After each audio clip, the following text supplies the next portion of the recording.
As numismatists know, unique means one of a kind, and as an authority on coins and paper money, Donald H. Kagin is definitely unique. Not only is he the owner of one of the longest tenured, full-service numismatic companies in the country, his numerous honors and achievements include the first ever doctorate in numismatics ever granted in the United States. Kagins was founded by Don's father, Art Kagin, in 1933. Ever since, the company has enjoyed a worldwide reputation as a preeminent numismatic firm. Don has supplemented his own knowledge by employing some of the greatest minds in numismatics, including Kenneth Bressett, Dr. George Fuld, Ron Howard, and David McCarthy, who you'll hear from in future installments. Kagin's services are focused around collection building, investing services, expertise, and education, and Don is deeply committed to providing them all. Dr. Kagin's philosophy on collecting and investing in numismatic items is clear. He seeks the rarest and most historically significant coins, coins that tell a story. His acquisition of the Brazier E.B. Onbrest doubloon and rare Pioneer gold coins offer perfect examples. He also encourages coin enthusiasts to differentiate collectible coins from investments and to buy the right coins at the right times. Don's fields of expertise include Pioneer gold coins, United States currency, and numismatic investments, and he touches on all of them in this video. We hope you enjoy his fascinating stories and wise counsel, and watch the PCGS website for future segments featuring Don and Kagins Incorporated. I guess we're the nation's oldest family-owned coin company now, with my father starting the business in 1933. He started collecting coins in 1928 and built into a major auction house in Des Moines, Iowa, of all places.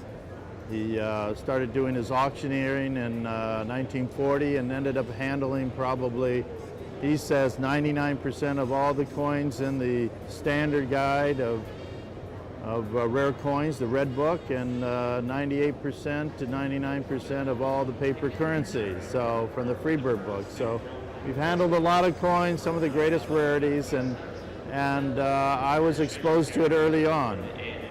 I remember sorting coins for my father back when I was 5, 6 years old by dates, and getting involved in trading coins in 1962 and 3, and there was a teletype system then, and we could trade coins. It was a pretty go-go years. And then I went to school, to college, and worked for my father and uncle in 1968 while I was going to college and getting my BA degree in history and numismatics. And then I went on to get the nation's first PhD degree in numismatics, and it's been extremely rewarding. Besides writing a couple of books on coins and investing and coins, particularly of the gold rush periods, I've been able to be involved in various boards and organizations and associations in helping to advance and educate people in our industry. Pioneer Gold is the history of entrepreneurism during the gold rush periods in our nation's history. There are 3 of them. And Southern Appalachia in 1830, certainly the California gold rush, 1848 to 56, and then Colorado, Pikes Peak or Bust, 1860-61. Many people don't understand or know about the first one, particularly in the Southern Appalachia area, North Carolina and Georgia. But that's where gold for our nation first came from. And I got interested in this field because my father and uncle were interested in this field. But to me, it's probably the most interesting, fascinating part of our history, of our nation, and really brought out the true entrepreneur, pioneer spirit in our nation. And because this was necessity money, because the government wasn't reacting quickly for political or whatever reasons to help out the people in the areas as they grew. They were undeveloped areas economically, and they were in a barter system or subsistence farming, and when you had an influx of all these miners coming into the area using this gold dust in trade, it was very ineffective. So entrepreneurs like Templeton Reed, who was a cotton gin manufacturer and a metallurgist and jeweler, came up with the idea of melting down this gold coins, dust, and creating coins with his name on it that circulated for money. And that was in 1830, and that was the first privately issued gold coin in our nation. Well, we try to find things that you can't find very easily anywhere, and the rarest and the finest. That's always been a hallmark. You'll come to our table, or you go to Kagins when you can't find what you want somewhere else. We handle what we think are some of the coolest items on the planet. And they can be not just US coins or paper money, but also foreign coins.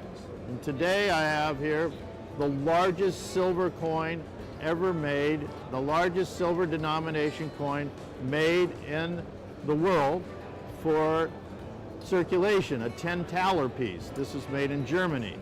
And the first gold coin in the world, the coin of Croesus from 550 BC. These coins tell a story, and we love coins that tell a story and are artistically interesting, historically important, and just fun and interesting to own. That's what we love. And usually we want them in the finest condition too, because that's what our clients want, and it really, that's what appeals to most people.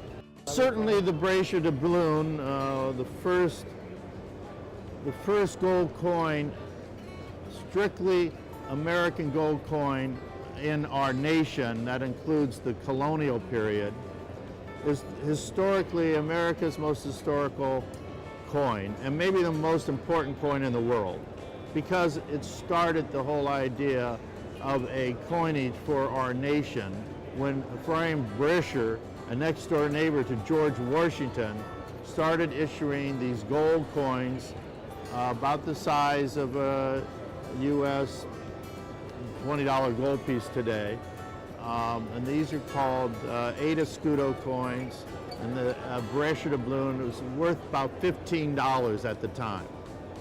So this was the first distinctive American coin, and there are a number of them, but he only made one where he took his initials and stamped them on the eagle's breast, and then decided that the rest should go on the wings so it wasn't so distractive. So I've owned that twice now, and hopefully in my lifetime maybe I'll own it again, because you can't make these coins anymore. So if you treat your clients right, perhaps they'll give you an opportunity to buy them back. My philosophy is, I don't just sell coins, I rent them, because I want them back someday. You know, there's a lot of people saying you should buy rare coins, they have a great track record, whatever. But it's really only a small subset of rare coins that really have that good track record. In addition, even if you buy the right coin, you want to buy it at the right time. So there's a number of factors that go on. There are a number of rare coin providers that are saying, oh, this is a limited quantity or high grade or a population of 1 or 2. But when you analyze it from a point of view of somebody who's been around for a while, you realize, oh, these are foreign coins that have very little appeal, or they're high grade for a common coin. Again, there may be a lot more that will be certified and the populations will get a lot larger. You need to have some advice from somebody who's been around, a professional numismatist, who not only knows the market as a whole, but knows the specialty areas that you want to get involved. These people will have access to a lot more information to really do the due diligence that's necessary on what constitutes a good investment quality item at the right price and at the right time. So you don't have all those elements, just forget about coins as an investment and just enjoy them as a collectible. As the largest coin club in the world, the American Numismatic Association is the biggest promoter and provider of numismatic education in the world. Its emphasis has long been on the young youth, and there's a huge youth program called Young Numismatists that I've been involved in for many, many years. I started as a young numismatist. I got my life membership back in 1970, almost the first day I could, because at the time you had to be 21 years old. I guess it was 1971. And I have a pretty low life membership as a result. But I've been on the board of the American Numismatic Association, Board of Governors, especially concerning areas of numismatic education. We started a program called Coins in the Classroom, which is to teach teachers how to use numismatics in schools. We're working on developing curriculum to give to the school systems on learning about coins, developing the museum programs, constantly building that up, and promoting shows, which allows thousands and thousands of people to come and actually meet with the top numismatic experts, listen to lectures and stories and educational forums, look, touch, feel all their favorite numismatic items, and learn about history in your hands. This is a great forum. This may be the largest show ever for the ANA because there's over 500 tables here. Plus you have the mints here, you have our government, say BEP, Bureau of Engraving and Printing, you have the U.S. Mint having display, you have the Smithsonian Institution as well as the ANA Museum, some of the great rarities that you would only see at those museums. They're all here at this national convention. I don't know what the attendance has been, but we've been very, very steady.